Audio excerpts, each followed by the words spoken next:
amigos do The Dealers.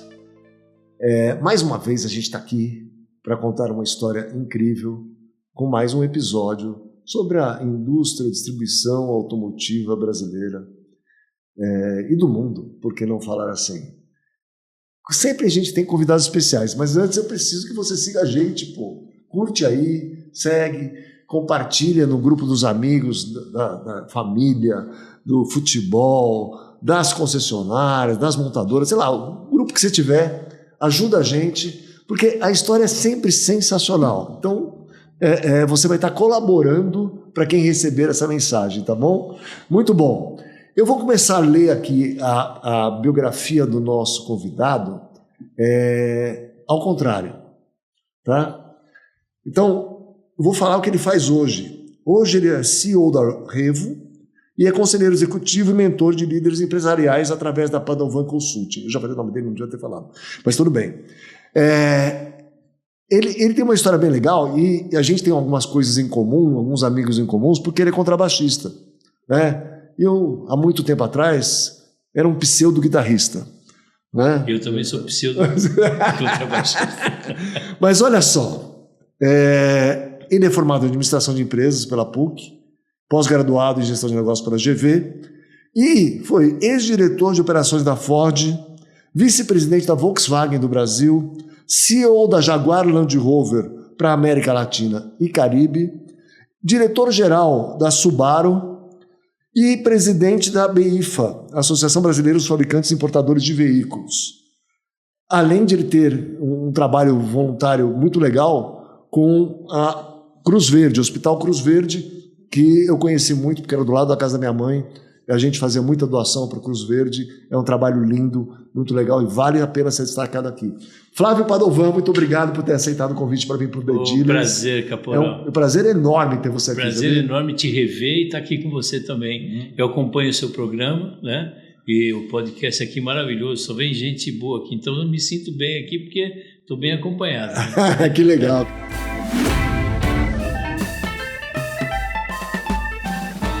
Você veio aqui engrandecer nosso podcast. Imagina, é um prazer. Flávio, começa onde tudo começou. Onde você foi parar como é que você chegou nessas posições tão lindas da sua carreira e chegou no ponto que está? Você era músico antes de começar na indústria automotiva, não? Sim. Não, claro. Eu comecei na música muito cedo. Na minha época, eu sou mais velho que você, era tudo banda de garagem, né? Mas eu tocava nas bandas de garagem, né? Eu toquei muito em banda de garagem, clube, baile, essas coisas todas. E eu comecei muito cedo, já com 15, 16 anos, né? Já era músico amador e continuo músico amador, né? Mas eu gosto muito de música então sempre tive metido nesse métier, né? Sempre dentro desse métier. E a gente acabou conhecendo... A gente conhece grandes amigos aí em comum, né? Muito legal, muito legal. Muito bacana. Mas os bons tempos do rock, né? É verdade. E eu também, em paralelo, sempre gostei muito de automóvel, né? Minha paixão, aquela coisa de rebaixar carro, de curtir, né? De mexer no motor do carro. Né? Nunca fui piloto de corrida, mas sempre gostei de carro. E aí aconteceu uma coisa interessante, porque eu estudei nos Estados Unidos também. Eu fiz o high school lá em Pittsburgh, na Pensilvânia. Eu fiz em Michigan. Que legal. E aí, quando eu fui para lá, eu tinha 17 anos, quase 18. Já era junior ou senior lá, para fazer o high school. Exatamente. E aí, quando eu estava com 20 anos, eu resolvi voltar para os Estados Unidos, né? Eu estava meio em dúvida o que fazer e tal, não sei o quê. Eu resolvi voltar. E comprei uma passagem, eu ia viajar no dia 2 de janeiro. Não sei de que ano, eu vou lembrar, tá? Porque faz tempo. Mas aí, em dezembro, eu sofri um acidente de automóvel. Eu não estava dirigindo, eu estava no carro de um amigo meu, e o carro acabou capotando. Foi um acidente meio sério, eu quebrei as 2 clavículas, quebrei 3 costelas, e enfim, aí eu fiquei imobilizado, não viajei. E aí os planos mudaram, porque do lado da minha casa morava um diretor da Ford, né? Do lado da minha casa mesmo, do lado, um vizinho, amigo do meu pai e tal, amigo nosso, um grande cara, Diogo Clemente. E ele hoje é meu amigo até hoje, né? Famílias, tudo. E naquela época eu estava tudo engessado, assim, né? Eu estava na rua ali, ele me encontrou e falou, e aí, como é que você está? Estou melhorando. Tá bom, aí eu falei para ele, pô, você sabe que eu sempre tinha vontade de conhecer uma linha de montagem e nunca tive oportunidade. Ele falou, vai lá na Ford. E me recebeu, lá na Ford do Ipiranga ainda naquela época, né? Meu pai trabalhou lá. Trabalhou lá, na né? década de 50. Olha só. E aí eu fui visitar, e aí ele me levou lá a visitar, botou uma pessoa para me acompanhar, visitar. Eu fiquei vidrado com aquilo, né? Aí voltei para a sala dele, ele era o diretor da planta, tudo. Aí ele falou, o que você está fazendo? Eu falei, não estou fazendo nada. Né? Ele falou, você não quer trabalhar aqui? Eu falei, pô, eu adoraria trabalhar aqui, né? Eu não tinha experiência nenhuma, enfim, né? E aí ele falou assim, vem cá, aí me levou no RH, então eu comecei como estagiário, né? Fazendo um estágio lá na área de vendas, depois fui para marketing, fui caminhando ali dentro, né? Isso quando foi? Isso foi na década de 70, né? Foi em 76. Tá. Em 1976. Eu estava nos Estados Unidos. Que eu comecei na Ford, é isso mesmo. Fevereiro de 76. E aí eu fui caminhando, fui galgando posições, tudo. Foi meu terceiro emprego. Eu comecei a trabalhar muito cedo. Comecei com 14 anos, trabalhando em loja de disco, porque né, eu gostava de música, então naquela época a gente vendia LP, long play, né? Hi-Fi. Lembra disso, né? E eu trabalhava então, e na loja de um primo meu tal, e eu gostava. Depois eu fui trabalhar na Prodesp, processamento de dados, né? Trabalhei lá, depois tinha saído para ir para os Estados Unidos, quando desisti, daí acabei começando na Ford. E aí fui na Ford e fiquei na Ford até a Ford fazer autolatina, né? Em 90 já não? Era 80. Antes, né? 87. 87, exato. 87. Aí aconteceu a autolatina. Durante a autolatina, eu fui a primeira cobaia a ser transferido de uma divisão para outra. Olha só. Porque a autolatina... Para quem não sabe, só interrompendo aqui, desculpa, a autolatina foi uma tentativa de uma joint venture com a Volkswagen, Ford e Volkswagen. Porque tem muita gente que não sabe nem o que é, né? Porque faz tempo, né? Mas, só para te dizer, assim, naquela época, eu ia todos os dias na Ford. Então, de 79, 80 até 85, eu ia todo dia na Ford pagar carro. Os carros eram pagos com cheque. Os malotes vinham das concessionárias. Isso. Eu pegava os malotes, ia lá e ticava carro por carro e dava o cheque. Eu acabei indo tanto na Ford, eu ia principalmente na Ford financiadora lá, que era na Bandeirantes. Isso, Bandeirantes. Para fazer pagamento, etc. Mas eu fazia a garantia. Eu trabalhei lá também na Bandeirantes. Então, eu acabei casando com a menina do RH. É mesmo? Tinha uma psicóloga no RH, me apaixonei por ela e tal. E elas falavam assim, você vai casar com o office boy da concessionária? Você vai... Né? Foi divertidíssimo isso aí, foi muito interessante, que eu ia tanto lá, né? Todo dia. Que legal, cara, que história bacana. E a autolatina foi um aprendizado muito grande.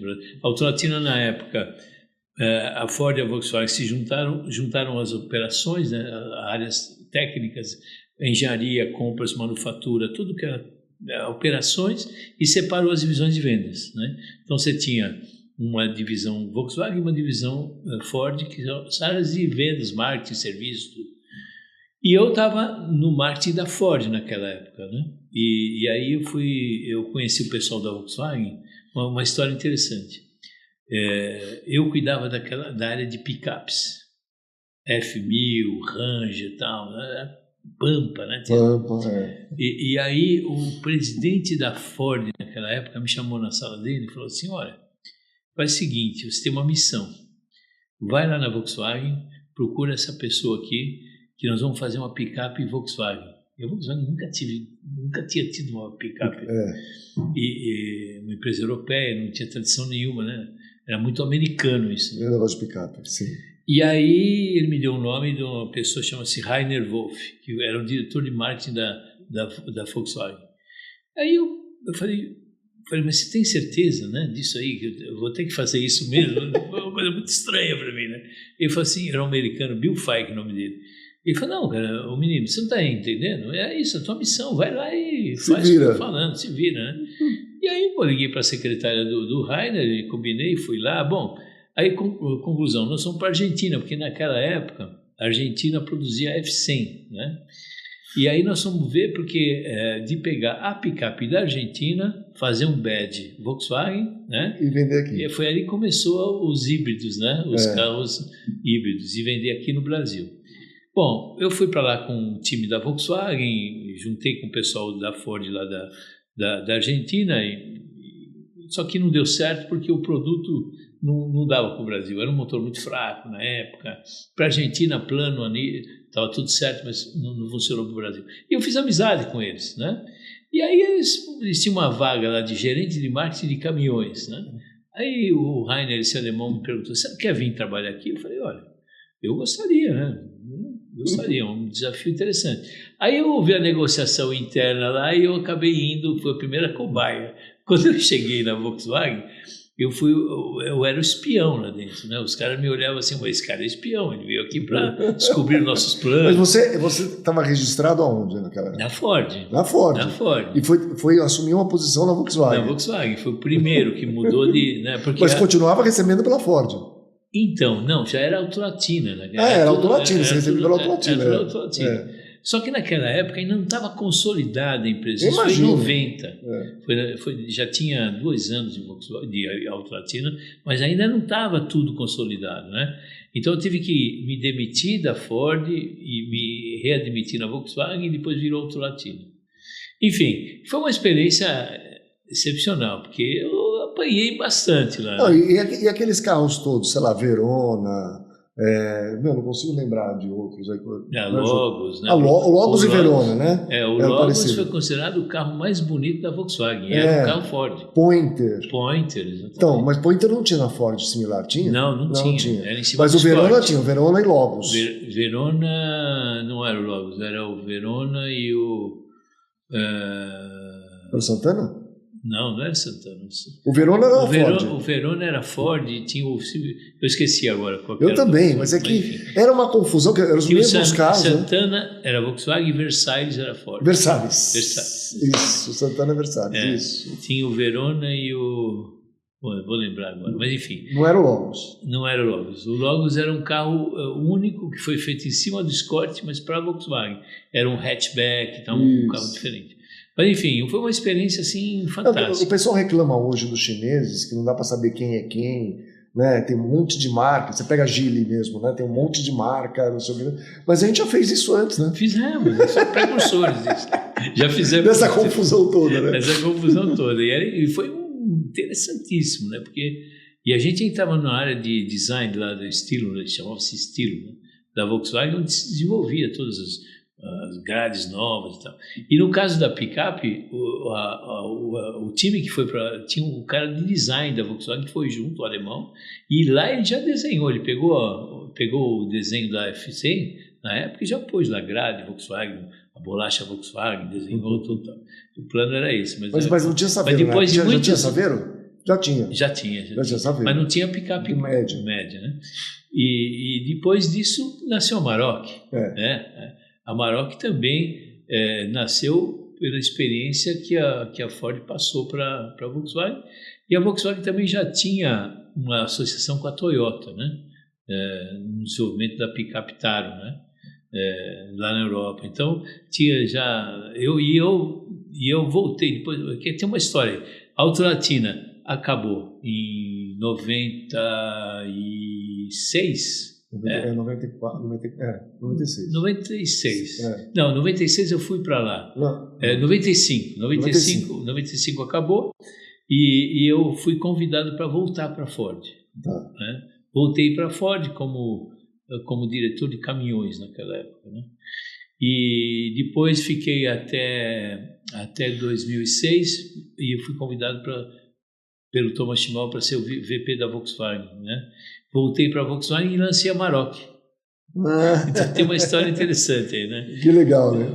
Você tinha que lançar a picape mesmo. Eu tinha que lançar a picape, exatamente. Tem bastante história aí. E isso já foi 2012? Não, quando foi a Amarok que saiu? A Amarok foi 2010. 2010, por aí. 2010, isso mesmo. E aí? E depois? Foi quando eu saí da da Volkswagen em 2010 para assumir a Jaguar Land Rover. A Jaguar Land Rover. Isso. E vamos falar um pouquinho sobre Jaguar. Porque não era só Jaguar Land Rover, ele tinha um outro nome que tinha Volvo junto, não tinha? Não, isso foi antes. Foi antes. Quando eu fui já era Jaguar Land Rover. Já era separado. JLR. Que era Ford. Já era. Porque o Tata já tinha comprado, né? Tá. Porque a Land Rover foi para a BMW, voltou, né? Foi para Ford, não foi? Era da Ford. Era da Ford. A Ford tinha uma divisão premium, né? Isso. Chamava Premier, né? Divisão Premier, que era Volvo, Jaguar e Land Rover. Isso, eu lembro disso. Mas isso foi depois, né? Isso foi antes. Foi antes. Quando eu fui já estava separado. E você estava na Volkswagen e você foi para Ford. Isso. Eu fui para Ford. Eu fui para jogar Land Rover. Jaguar Land Rover, que já estava separada. Já estava fora da Ford. E o que você acha dessas marcas hoje, hein? Só para dar uma interrupção aqui. Porque assim, ó, o que a Jaguar fez é uma coisa meio esquisita, né? Esse lançamento aí, etc. A Land Rover também, que fez um baita sucesso no mundo inteiro e tudo mais, hoje o pessoal tem um pouco de medo do pós-vendas, de qualidade e tal. Eu sou um fã da marca. Pra você ter uma ideia, hoje eu tenho um Jaguar e um Land Rover. Eu sei que você é fã. Eu sei que você é fã. Bom, o que aconteceu rapidamente? Bom, a Jaguar, ela entrou numa rota muito difícil e eles fizeram esse movimento como, vamos dizer, um último suspiro, né? Assim, ou dá certo ou não dá certo, porque é uma ação muito arrojada. Demais. Arrojada demais, mas eles não tinham muita saída. Então, mas isso foi quando a Tata assumiu que você foi para lá? Bom, a Tata assumiu em 2008. Isso, né? E você foi para lá em 2010. Então, você acha que de lá para cá que deu essa caída toda? Como é que você vê essa história? Sim, toda? Porque o mercado de carro premium também cresceu, né? Sim. Chegaram outras marcas. Os próprios chineses com Volvo, com não sei o quê. E a Jaguar Land Rover focou muito em Land Rover, né? E deixou um pouco a Jaguar de lado. E a Jaguar foi perdendo terreno e focou muito em Land Rover, né? O Tata era um cara sonhador, era um cara visionário, tudo. Então, ia criar o Nano. Criou o Nano. Exatamente. E eu acho que assim, minha opinião, né? Você conheceu ele? Conheci. Conheci, ficou ele 2 vezes, mas assim, uma reunião grande, aquelas coisas, né, que você não fala muito com o camarada, mas ele estava na mesa, ele falava, então eu conheci o cara incrível, uma pessoa muito impressionante, né? Um líder assim, visionário.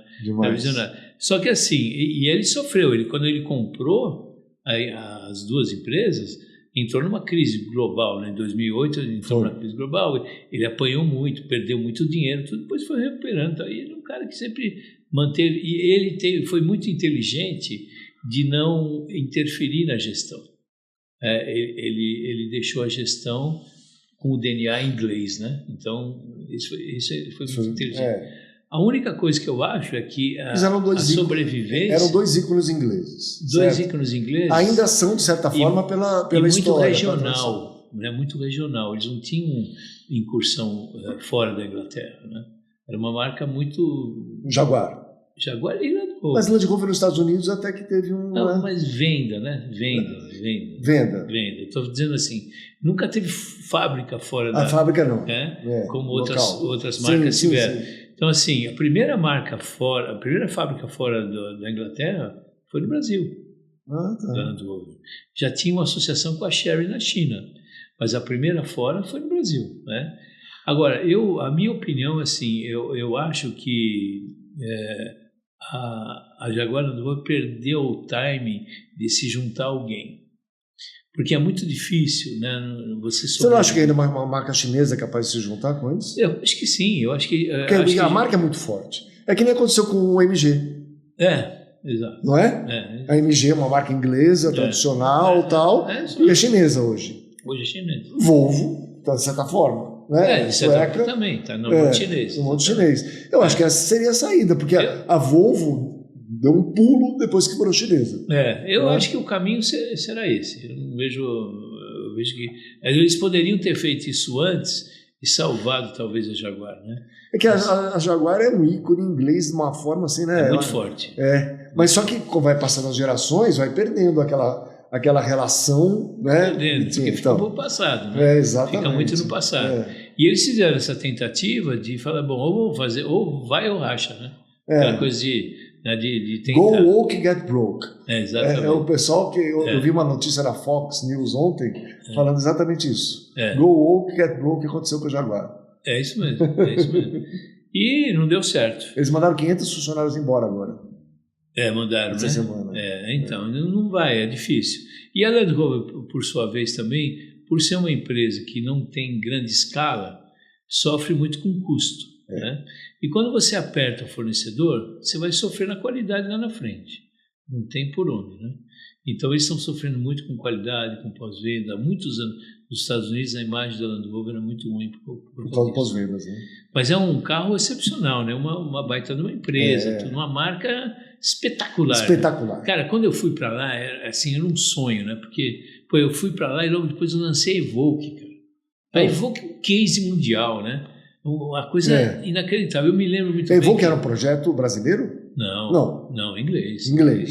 Mas não foi nada desenvolvido aqui no Brasil. Não. Inglês, o cara foi muito feliz no porque você imagina um carro pequenininho, assim, menor, né, para Land Rover e tal. Como teve a EcoSport no Brasil, eu imaginei que pudesse ter alguma ligação, assim, da Evoque ser... Nenhuma. Eles ouviam muito as regiões, né? Eu ia muito para lá e a gente dava opiniões, mas o design foi todo desenvolvido lá pelo designer da Land Rover. Agora, foi um case global, né? Porque mudou parâmetros, né? da indústria, né? E tornou o carro acessível, né? Também, exato, de uma certa forma, né? Não tanto no Brasil. Mas o Brasil por causa da estrutura de custo, impostos e tal. Mas eu me lembro que o lançamento da Evoque, nós fizemos uma casa nos Jardins, nós ficamos 40 dias fazendo evento de quarta a domingo. Olha. Quer dizer, ao invés de fazer aquele lançamento tradicional que você faz no hotel, o salão do automóvel também, faz aquele jantar, filé convenção, aquela coisa, a gente fez um evento diferente, foi inovador. Nós ficamos numa casa e a gente fazia eventos de quarta a domingo e eu fiz 2.100 test drives nos 40 dias. Olha só. Né? E aí eu fazia eventos e eu me lembro que eu convidei uma turma de arquitetos e designers, né? E foi um dos dias que a gente recebeu esse grupo. E a gente tinha 3 carros espalhados na casa, né, de diferentes ambientações e tal. E o João Armentano, o arquiteto, que eu já conhecia, ele chegou para mim e falou assim, vem cá, Padovan. Nós paramos em frente ao Evoque, assim, ele falou assim para mim, você está entendendo? Eu falei, está entendendo o quê? Eu disse, acho que você não está entendendo o desenho desse carro. Ele estava vidrado com o desenho do carro. Ele estava assim, ele falou, não é possível um negócio desse. É um negócio do outro mundo. O cara, ele é um designer, né? Ele era. Então, assim, foi um fenômeno a Evoque, pelo design, pelo conceito do carro. Tanto é que demorou muito para as empresas tentar copiar, tentar chegar próximo, né? Então, foi um fenômeno. Então, para mim, foi uma experiência, assim, espetacular, né? Dirigir uma empresa como a Land Rover. E você ficou lá até quando? Fiquei até 2014, aí eu saí, naquela época eu já tinha o meu sonho de me tornar um consultor, né, de dar uma desacelerada, mas aí o Antônio Maciel, que estava no grupo Caoa, e a Caoa tinha a Subaru, né, e aí ele me ligou um dia e falou assim, não, pô, você não quer vir para cá? Então eu falei, mas vir para cá fazer o quê? Não, a gente tem a Subaru aqui. Eu nem lembrava que tinha Subaru, eu estava nos Estados Unidos, na época eu tinha uma casa lá, e porque eu tinha prometido para minha mulher, quando eu saí da Land Rover, eu não tirava férias. Né? Nós vamos tirar o ano sabático. E eu falei para ela, nós vamos viajar um mês. Aí a gente foi para a Europa, foi para os Estados Unidos, a gente estava em casa, faltava uma semana para voltar, o Marcel me ligou e falou, você saiu da Land Rover? Eu falei, saí e tal. Aí ele falou assim, você não quer vir conversar comigo aqui e tal? Eu falei, mas qual que é o assunto? Quando ele ligou, eu pensei em Hyundai, né? E eu falei, Marcel, eu tenho outros planos e tal, né? Ele falou assim, não, a gente tem a Subaru aqui e tal. Quando desligou o telefone, eu falei, minha mulher, vamos dar uma volta aí, né? Sangue, né? Aí fui visitar concessionário de Subaru, conversar com o vendedor, e a marca é fascinante, né? Fascinante. Eu quando visitava concessionário nos Estados Unidos, Subaru, eu acho que não tem mais Suzuki, Subaru acho que ainda tem. A definição que deram para mim lá, não lembro se foi um gerente da concessionária, ele falou assim, aqui a gente vende carro para engenheiro. né? Porque era uma perfeição de engenharia, né? É mais que isso, eu acho. Assim, o cara que tem Subaru, ele não larga o Subaru. Ele não larga. Até quando eu estava lá, eu fiz um filme que chama de Manifesto, que eu fiz um conselho de clientes na Subaru. Então, eu chamei 12 caras, proprietários de Subaru, para serem conselheiros nossos, né? Então, foi uma experiência fantástica, porque o que a gente fazia? A gente colhia informações deles, como é que a gente melhorava produto, serviço, né, tudo, né? E, em contrapartida, a gente dava informação privilegiada, não confidencial, mas privilegiada. E os caras adoravam, porque, pô, eu tenho amizade com eles até hoje. Que legal. É um negócio uma relação que a gente criou muito, muito bacana. E eles são, assim, eles são fãs, aficionados pela marca. Eles são caras apaixonados, né? Então, e o carro fica na família, né? O carro vai pro filho, vai pro genro, vai pro cunhado. Não acaba nunca. Não acaba, cara. Não acaba e não nunca. quebra. Não né? quebra. Não quebra e não acaba. E é um carro simples, né? Ao mesmo tempo simples, com uma é. baita tecnologia, né? Então... Motor boxer, né? O motor boxer, a suspensão simétrica. Exato. Então tem uma série de aspectos... O primeiro de ter um carro, sei, all-wheel drive, full o tempo todo, era exatamente, integral. Integral, exatamente. Então, assim, um carro espetacular. E um carro simples também, não tem frescura, né? Não tem nada. Melhoraram o design. Você sabe que hoje estão colocando bastante motor de Subaru 2.5. Você tem um, né? Você não tinha um? Em Fusca. Você tinha um? Eu vi.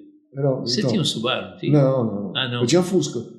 É. Eu vendi para o Márcio Cardoso na casa. Não, então, tem muito Fusca equipado com motor boxer. Então, colocaram esse motor. Tem uma empresa, acho que é em Itu, Akio Racing e tal. Eu fico seguindo ele aqui. Meu, eles fazem um trabalho assim incrível. Dá uma coceirinha às vezes, sabe? Fazer uma besteira. Né? Dá, de ir lá comprar um. Dá vontade. Dá vontade, porque, que o motor é fantástico. Fantástico. E no Fusca, que é uma coisa que eu tenho uma ligação mais forte, né? Com certeza, com certeza. Mas legal, e foi uma experiência também muito bacana ter passado pela Subaru, que é uma marca também.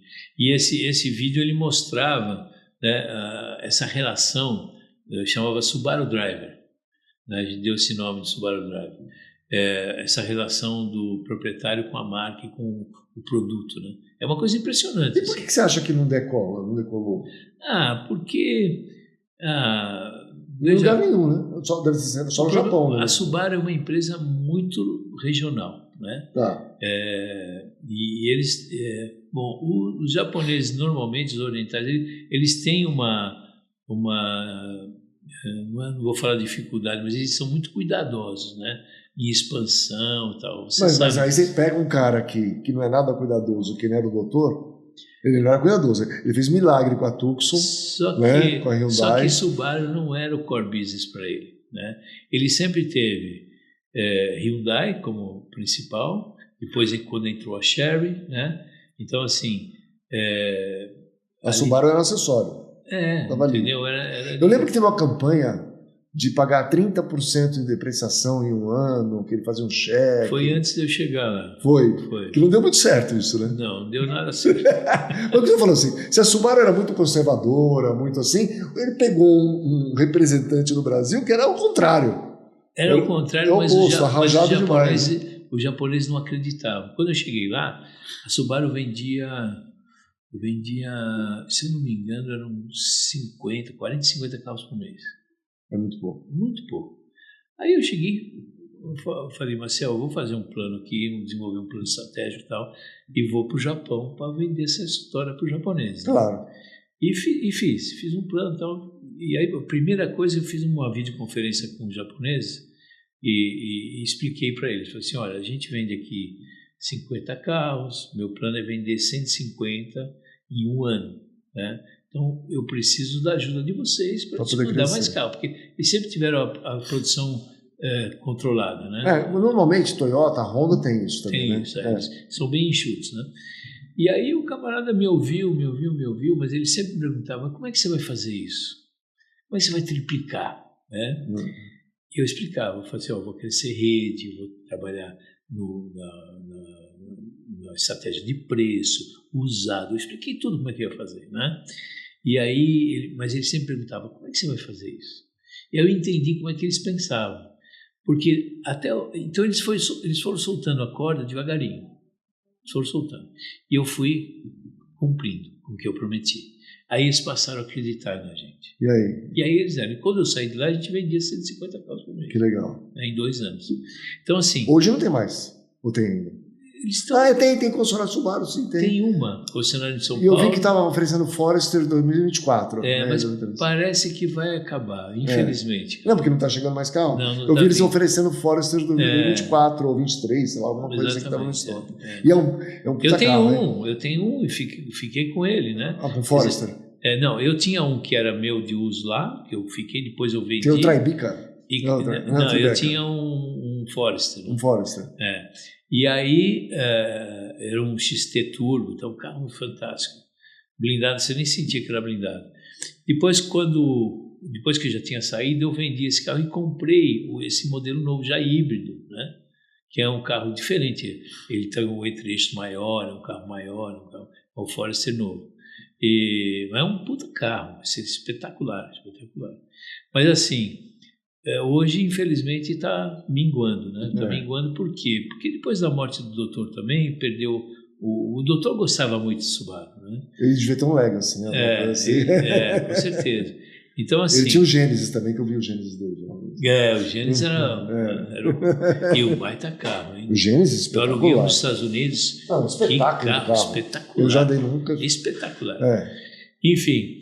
Então, essa é um pouco da história da Subaru lá. Depois eu saí da Subaru e voltei para o meu plano de consultoria. Eu fiz várias consultorias para alguns chineses que estão aí hoje, né?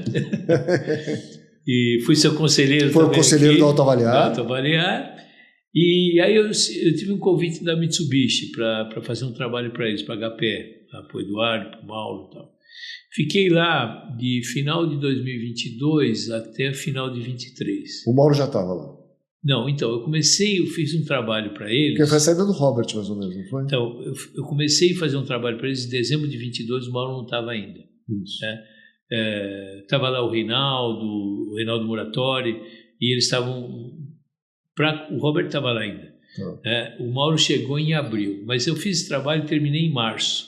Quando eu terminei, entreguei o trabalho...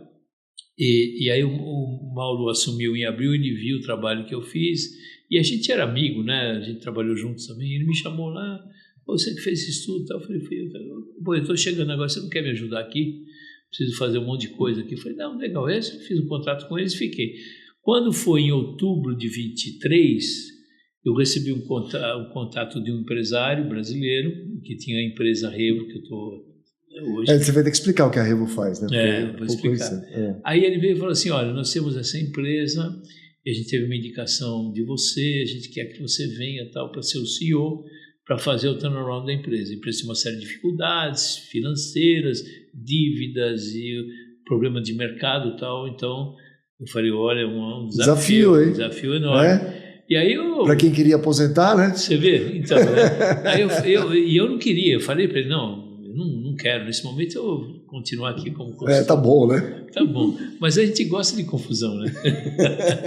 Aí eu analisei mais profundamente a empresa, tudo, e acabamos chegando num acordo. Eu assumi em janeiro de 2024.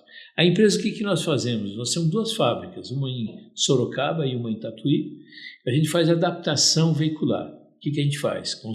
Fazemos ambulâncias, para SAMU, para tudo quanto é tipo de ambulância, em cima de vans, né? Da Master, da Renault, Transit da Ford, Iveco, tudo, qualquer marca. Sprinter faz pouco, mas fazemos também. Viatura policial, né? Desde uma Duster pequena até uma viatura maior, picapes também para a polícia rodoviária. Então, mas basicamente o cliente é o governo. Meu cliente é a montadora. Teu cliente é a montadora. A montadora vende para o governo? Isso. A montadora entra nas licitações e me contrata para fazer aquilo que ele não sabe fazer. Para adaptar o veículo para aquele. Então a gente faz as adaptações e ainda por cima nós também blindamos lá dentro para a polícia. É uma blindagem especial que eles chamam de blindagem escudo. A gente blinda para-brisa, painel de fogo, as portas, menos os vidros, porque eles têm empunhadura de árvores, eles têm alguns conceitos que não indicam a blindagem total do carro. Somente em algumas operações especiais a gente blinda total, mas normalmente é uma blindagem tipo escudo, né? Então a gente faz tudo isso lá dentro, né? A fábrica de Sorocaba é uma fábrica voltada, onde a gente tem um centro de desenvolvimento lá, engenharia e tal, oficina de protótipos, e é uma fábrica mais voltada para veículos leves e médios. E em Tatuí, a gente tem uma linha maior, mais longa, linhas mais longas, então mais indicado para carros maiores, tipo ambulância, né? A gente faz as coisas maiores ali. E lá dentro também a gente tem as fábricas que a gente abastece a nossa linha com. Fabricamos iluminação de emergência, os famosos giroflex. Temos também uma fábrica de chicote elétrico, que a gente atende a nós mesmos, né? E uma planta de metálicos também, a gente compra bobinas, cortamos o aço para fazer para-choque de impulsão, estribos, as próprias celas, tudo isso. Tem um cabine de pintura, aplicamos grafite, a gente faz tudo. E aí quem vende, na verdade, então, para o governo são as concessionárias, que elas vão participando de licitação. Normalmente são as montadoras direto. Direto? Não é através das concessionárias? Dependendo do volume de negócio. Se é um negócio pequeno, a concessionária entra. Tá. O concessionário entra em negócios menores e tudo. Né? Em negócios grandes, a própria montadora entra. A Renault é muito forte. A Renault acho que hoje é número 1, muito próximo da GM também de venda a governo. Né? Eles são muito agressivos. Que tem dois a própria carros. HPE vende bastante. HPE também. Então Renault, GM, HPE, Ford também vende muito Ranger. A Renault é Master e Duster. Tá. São os dois. A GM tem o Trailblazer, tem vários, tem a picape S10 também. A HPE vende HPE 200, que é a nova agora que começou a entrar. A Ford, basicamente, Ranger e Transit também, né? Que legal. Então, assim, é um mercado interessante, é um mercado de 2 bilhões, 2 bilhões e meio ao ano, mais ou menos. E se você puder falar, se a gente pensa assim, pô, isso tem uma demanda, tem muito concorrente no mercado? Tem. Tá. E nós estamos numa fase agora, Caporal, de recuperação do mercado, né? Que eu fiz o trabalho de saneamento da empresa, nós conseguimos, um fundo nos comprou em outubro do ano passado, né? Uma gestora, a REAG, que é uma gestora, é a número 1 no Brasil, eles têm mais de 300 bilhões de ativos sob gestão, são uns caras muito grandes e eles começam a fazer investidas em empresas, né? Empresas com dificuldades. Então eles nos compraram em outubro, pagaram as dívidas, né? E a gente já vinha recuperando o mercado, né? Eu tenho muita experiência, muito conhecimento. Você tem algum relacionamento, não tem, com as montadoras? Tem bastante, algum, né? Tenho bastante. Tenho bastante. Isso ajuda um pouco. Ajuda um pouco, né? E aí começamos. Então agora nós estamos numa fase muito, muito bacana, né? Muito interessante, depois de 1 ano e meio, né? De trabalho, de agora desfrutar um pouquinho dos trabalhos que a gente fez. Então tá bacana. E eu estou muito integrado também dentro da REAG, né? A REAG é um fundo que tem outras investidas, então a gente tem ajudado eles em algumas coisas também. Que legal, que legal. Então, assim, não vale a pena, por exemplo, os governos que compram esses carros e tudo mais, eles não terceirizam frota em vez de comprar? Porque o que eu pensei é o seguinte, vocês podiam produzir e alugar. Isso é bem lembrado, isso que eu ia falar. O mercado está mudando bastante. Então. Né? Porque, deixa eu te contar uma coisa que está acontecendo. Tem algumas prefeituras que têm procurado a gente para a gente fazer o desmob da frota. Né? Aqui na região, já várias, estamos fazendo contratos. Que legal isso, que precisamos conversar sobre isso. Então, aí, o que aconteceu? Eu fiquei pensando, você está fazendo desmob da frota, porque a gente vai terceirizar tudo. Eu falei, vai terceirizar tudo. Tem muito acontecendo. E quem são os players nesse negócio? A CS Brasil é uma empresa do grupo Simpar, do Fernando Simões. Sim. Que eles são locadoras para governo. A CS é focada em governo. Sim. A Movida é locadora normal, tradicional. Mas a CS Brasil é para governo, exclusivamente para governo. Nós fazemos muito negócio com eles. Então, o que eles fazem? Eles alugam os carros para a Guarda Civil Metropolitana, Prefeitura, Polícia Militar, né? Então, eles fazem muito isso, muito. E está aumentando bastante. Eles deixam o carro lá 2 anos, o carro, né, fica lá 2 anos, depois eles tiram o carro, descaracterizam e vendem como usado. Então, né? O nosso papel, somos nós. Então estamos juntos. Estamos juntos de novo. De novo. Vamos trabalhar nisso aí. Eu acho que é uma oportunidade. E está crescendo bastante isso aí. Tá. Por quê? Porque as prefeituras, as próprias polícias não têm verba hoje, né? A situação econômica complicado do nosso país, dos estados, tudo. Então eles estão preferindo alugar do que e quando faz o desmob, entra um dinheiro considerável, né? Dá um fôlego e consegue ir pagando. Consegue ir pagando, exatamente. Então. A gente fez 220 carros para a Guarda Civil Metropolitana aqui de São Paulo, e foi o carro da Jack Motors, tudo elétrico, 100% elétrico. Eu vi a entrega. Você viu isso aí? Eu vi a entrega. Eu estava lá na entrega. Legal. Então, mas pronto, vou pegar esse assunto porque você viveu uma história longa na indústria, né? E hoje tem um momento agora muito especial, que nunca teve tanto fabricante novo entrando no Brasil, né? Dominando o mercado mundial de certa forma, porque eles estão espalhando no mundo inteiro, menos nos Estados Unidos e Canadá, mas espalhando no mundo inteiro de uma forma absurda. E o próprio Brasil aqui está nessa confusão toda, né? O próprio Sérgio Habib também vai, não vai, nessa coisa toda. Então, como é que você vê isso tudo? Assim? Porque, Flávio, assim, eu me julgo privilegiado de assistir. Eu espero assistir o depois, né? Eu vi o antes, estou vendo o durante, eu espero ver o depois. Eu também espero. Acho que nós esperamos, né? Cara, então, a gente tem pensado muito nisso ultimamente. Né? Nós estamos vivendo, acho que, um momento que a gente nunca viveu na história. Nós estamos numa crise econômica profunda no país, né? Uma crise principalmente fiscal, né? Jurídica, talvez. Jurídica também. Uma crise séria, junta com uma crise global também, né? O tarifaço. Global, a guerra. Quer dizer, são tantas coisas em conjunto. E aí vem o maluco do Trump e dá uma cacetada no mundo inteiro. Né? E aí agora chegou no Brasil. E aí mistura a parte econômica com a parte política, né? Então é uma confusão tão grande que, cara, eu não sei como é que... se alguém tiver hoje, souber ou conseguir fazer alguma previsão, me avisa quem é o cara, porque eu estou atrás disso aí, né? Porque está uma confusão tremenda, né? Porque a gente já tem uma situação assim, política, né? Estava lembrando até... Eu sou muito amigo do André Magalhães, que é o neto do Magalhães Pinto, né? E o Magalhães Pinto, ele dizia o seguinte: política é que nem nuvem no céu, né?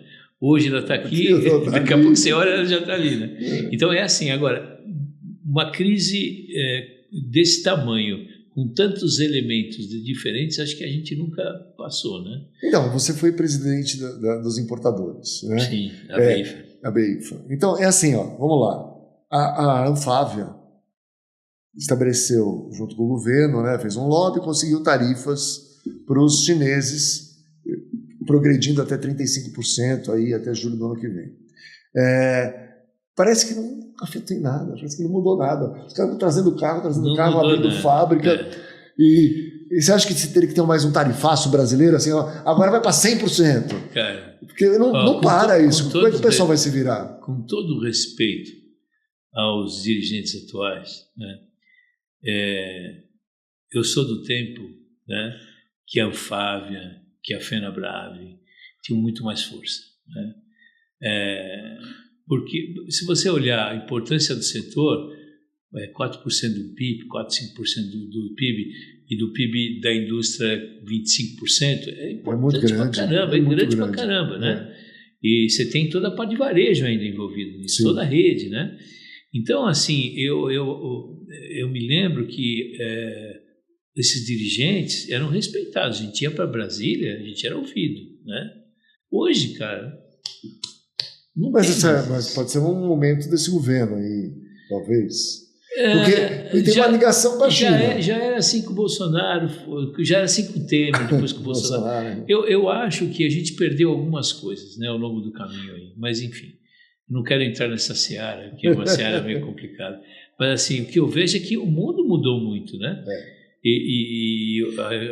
O impacto dos chineses aqui é muito grande, né, cara? Absurdo. É uma coisa absurda. Não, e o pior assim, teve um impacto até agora com 2 empresas, né? BYD, GWM. Não, mas não, estão vindo mais 13, gente. E todas, e fala assim, não são empresinhas. Não. Algumas, Meta deu errado, tal, séries, que era aqui de Vinhedo, inclusive, não foi. Mas tem mais 100 aí para vir. Né? Vai vir 13 esse ano, e viram. Enormes. Né? E com a barreira dos Estados Unidos, piorou ainda para nós. Claro. Piorou ou melhorou, sei lá, depende do ponto de vista. Né? Mas assim... Para o consumidor, eu acho que é uma opção. É ótimo. Melhora, é maravilhoso. É ótimo, cara. É produto bom, mas barato. Bom. Né? Agora, o que a indústria perde, né? Quando você cria uma barreira de um lado e uma facilidade do outro, né? Que é o que está acontecendo hoje, né? A barreira veio, mas como você falou, não aconteceu nada. Nada. Por quê, né?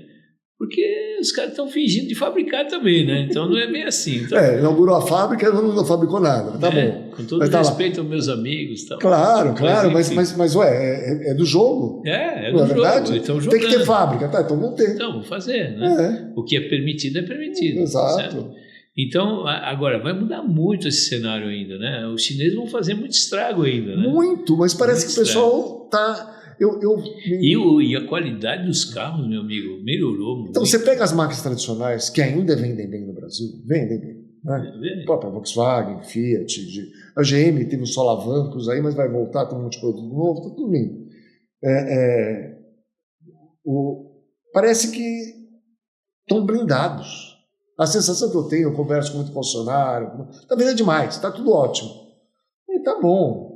Mas já começou a embicar, né? Você já vê que a própria Anfávia já está mudando um pouco o estudo que a gente fez... A FenaBrave já mudou e reduziu a meta de crescimento também. A gente fornece Transaction Price, que é o preço de zero quilômetro, para muitas montadoras. E a gente está mostrando que, apesar do preço ter subido, o ticket do carro subiu, o desconto também subiu. Sim. Então não está conseguindo repassar isso. E a maior parte fica lá na concessionária, de desconto, né? Ela tem que lidar com isso, mas ao mesmo tempo a montadora vai ter que fazer bônus trade-in, vai ter que inventar taxa zero, vai ter que fazer outras coisas para poder... E nisso a gente sabe fazer bem, né? Sabe. A gente tem jogo de cintura, né? Tem jogo de cintura, tem traquejo para fazer traquejo. Isso, né? Tem traquejo. Mas assim, é o que eu falei, nós conseguimos aí, o ano passado foi um ano muito bom, né? De recuperação, 15% de aumento. Esse ano estão falando em 10, 12. Menos já, né? Já caiu. Começou assim, Já caiu. Estão falando em 2.700, né? Hoje. Vai dar os 2.700. 2.700. Agora, será que vai mesmo? Agora, se somar o share que todo mundo está prometendo, dá 140%, 150%. Juntando os chineses. Então, esse é o problema. Onde cabe tudo isso? Onde cabe tudo isso? E o que a gente não sabe agora, embora a indústria nacional não exporte, né? Então o impacto do tarifário pode parecer, no primeiro momento, que não vai haver, mas as consequências vêm, né? A gente não sabe o que vai acontecer. Vai entrar mesmo 50% a partir de 1º de agosto? Não se sabe se vai entrar, que negociação que vão fazer. A Stellantis já anunciou uma perda aí de 3,3 bi de euro por conta das fábricas que tem no México e no Canadá. Então, é isso, né? Então.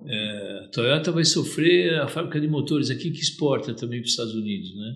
Então, vai ter. Enfim. E vai ter um impacto não só nacional, mas nos estados também, nos municípios. É uma cadeia de coisas. Uma cadeia, né? E que a gente não sabe ainda o tamanho das consequências.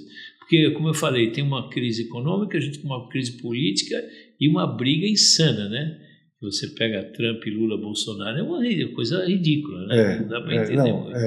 Enfim, e os chineses estão aí, e as tradicionais estão, entre aspas, chinesando, né? A Stellantis comprando a Lip Motors, né? A Renault com a Geely, né? E a GM mesmo trouxe o Spark aí agora. Isso, o Spark.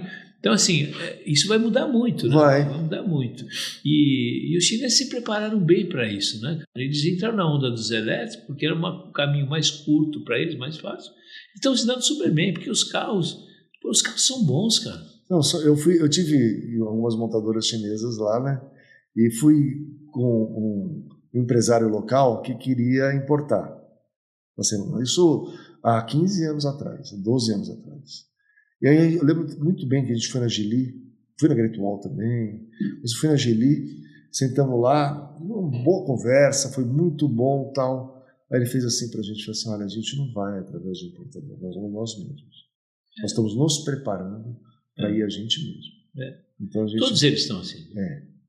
E assim, foi muito interessante, assim, que os outros receberam, ouviram e tal, mas esse foi uma conversa mais longa, né?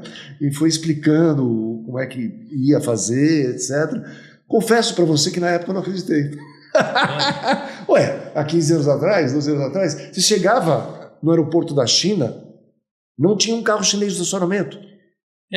O carro de polícia era Azira, Hyundai, os táxis eram Santana. E Santana, o Volkswagen começou lá tudo isso. Então não tinha carro Santana com entre-eixo alongado. Aí o cara me fala assim, não, nós vamos pro Brasil, a gente vai montar uma fábrica lá, a gente vai fazer não sei o quê, a gente tem uma linha não sei o quê. Eu fui ver os carros também na época, eu falei assim, os carros não são tão assim, não me encantou tanto, né?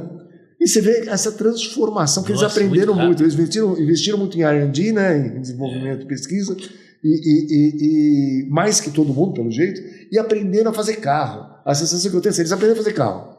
Descobriram que fazer carro é fácil. Eles aprenderam a fazer não só carro, né? Eles aprenderam a fazer muita coisa. Né? Eu sei, então, o desenvolvimento da China foi em todos os setores. Em todos os setores, sim. Se você olhar equipamento médico hoje chinês, é um absurdo, né, também. Então, e os carros foram na mesma esteira. Então, hoje eles têm carros excelentes, com qualidade e tudo, né? Então, não dá para dizer isso. Então, mas o que você acha que vai acontecer? Cara, não sei. Você não sabe? Não sei. Não, mas só com os fabricantes locais tradicionais. Então, cara, eles já estão chinesando, né? Vão ter que chinesar. Vão ter que chinesar, não tem outro jeito, não tem outro caminho. Esse verbo novo, né? Chinesar. O chinesar é um verbo interessante. Interessante, né? Porque não adianta você ir contra a maré, né, cara? Ou você se abraça ou você vai sofrer, né, cara? Porque é difícil, um mercado difícil, um mercado limitado, então não tem espaço para todo mundo, como você falou, se somar todo mundo vai dar 150%. A Bia disse que vai vender 100 mil carros por ano, eu falei, mas não cabe aqui, ó. Aonde, né? Aonde vai entrar tudo isso? Então é difícil dizer o que vai acontecer, muito mais pela conjuntura atual, né? E o que pode acontecer com tarifários, com essa briga toda política e econômica que está no Brasil e no mundo aí, mas nós estamos num patamar razoável, a gente já saiu da barreira dos 2 milhões, né? Já foi um pouquinho para frente, mas a gente já foi muito mais que isso. Já foi para 3,6 quase, né? Quase 4. Quase né? 4. Eu lembro que o Bellini, né, o presidente da Fiat, na época falava em 5 milhões, lembra disso? Né? Não, a J.D. Power em 2015... O Bellini, quando presidente da Anfávia, ele falava disso. Né? A J.D. Power em 2005, veio no Brasil, fez uma pesquisa lá e eu fiz parte da pesquisa e tal. Falava assim, em 2015 vocês estão vendendo 5 milhões. Né? Ela até previu uma coisa capacidade e tal. Assim como as previsões eram de que em 2025 não ia ter mais carro a combustão, não é isso? a lei na Europa era até 2030 para zerar tudo, né? Primeiro 2025 era para atingir um certo nível, depois de 2030 era zerado. E o saudoso Sérgio Macchione falava exatamente assim, você não tem ideia quanto custa para produzir um Fiat 500 elétrico, um 500 elétrico. Esse foi uma perda enorme, né? O Macchione foi uma baita perda para o mundo automotivo. Mas ele era um crítico dos carros elétricos e daquela forma que era imposta. Eu acho que ele tinha uma visão muito acertada disso, né, também, porque a gente foi vendo que, mesmo com os avanços dos chineses, tudo, sabe, não é assim que vai acabar os carros a combustão, não vai acabar. Por decreto não, né? Por decreto não. Não acaba. Eu acho difícil.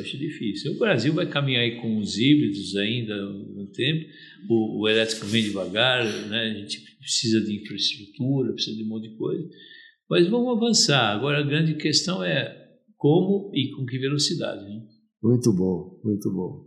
Flávio, muito obrigado por ter vindo. Cara, é um prazer enorme bater esse papo contigo. A gente ficaria aqui um dia inteiro, né? Ficaria. Porque a gente nem falou de rock, não falou de nada. Eu sinto falta de conversar sobre isso com pessoas da minha idade, assim. Vamos marcar um para falar disso. Chamar o Carlini aqui. Vamos chamar o Carlini? Vamos chamar o Carlini? Falar só de rock? Vamos. Pô, boa ideia, cara. Fazer um podcast de rock. De rock. Rock and roll, legal. Pode ser. E traz um cara como o Carlini. Vou trazer a Sol também. Porque, a Sol, então. Legal, cara. Vamos fazer. Vamos sim. Beleza. E se você quiser falar um dia sobre o hospital também, que a gente não falou também. Então, fala sobre o hospital. Sobre Cara, o hospital é muito importante. É uma missão. É na Vila Clementino, Isso. né? Fica ali, eu esqueci o nome da rua. Diogo de Faria. Diogo de Faria. Exatamente, Faria, isso. 595. Cara, o hospital, o Cruz Verde, é uma missão de vida para mim, né? Eu lido com muito prazer com isso, faço esse trabalho, dou o meu tempo, porque a causa é uma causa muito importante. Eles tratam de crianças com deficiência cerebral, não é isso? Com paralisia cerebral Paralisia grave. cerebral. A gente tem, em média, 200 pacientes internos, é um hospital de longa permanência, né? Onde eles entram. O hospital existe há 65 anos. Né? Eu estou lá como presidente desde 2010, né? E faço esse trabalho com muito prazer, e a gente a gente faz um trabalho de assistência, de proporcionar para os pacientes uma melhor qualidade de vida, porque não tem cura, né? Invariavelmente o paciente entra lá e sai com óbito, infelizmente. Mas durante o período de vida, a nossa missão é oferecer uma qualidade de vida melhor para eles, porque eles têm muita atrofia de membros, então eles têm muita dificuldade de fala, de movimentos, mobilidade, né? 100% são cadeirantes, então eles dependem 24/7 de assistência, desde escovar os dentes, alimentação, higiene, tudo. Então é um trabalho muito difícil de fazer, né? Mas a gente faz com muito prazer, a gente cuida lá como se fosse nossa casa, entendeu? Nossos filhos, é uma família, né? Legal. E então eu faço isso com muito prazer, e se vocês quiserem entrar no site, se você puder entrar, e quem quiser colaborar. Eu vou pedir até para colocar na edição, hospitalcruzverde.com.br, é assim? É www.cruzverde.org.br. .org.br. Isso. Vou colocar aqui na edição. Quem quiser ajudar é muito bem-vindo, porque nós somos conveniados do SUS, mas o SUS, como a maioria dos casos, cobre, no nosso caso, 60% dos custos. O resto é doação. O resto é doação, é trabalho que a gente faz, fazemos shows, fazendo leilão de artes, para ganhar fundos para tocar o hospital. E conte comigo com o Alto Avaliar, porque minha mãe foi sempre doadora da Cruz Verde. Eu sei, você me contou. Eu que levava as coisas lá. Você deixava. Então, assim, eu tenho uma ligação, fico até emocionado, porque é uma ligação muito grande. Bacana, isso é muito bom. Bacana, e obrigado por isso, obrigado para sua mãe também. Cara, foi um prazer conversar com você. Foi muito bom. Eu vou ter um vinho para te dar de presente aqui. Opa, que bacana. Vinho italiano, você pode tomar agora no almoço com teus amigos. Italiano é melhor ainda, né?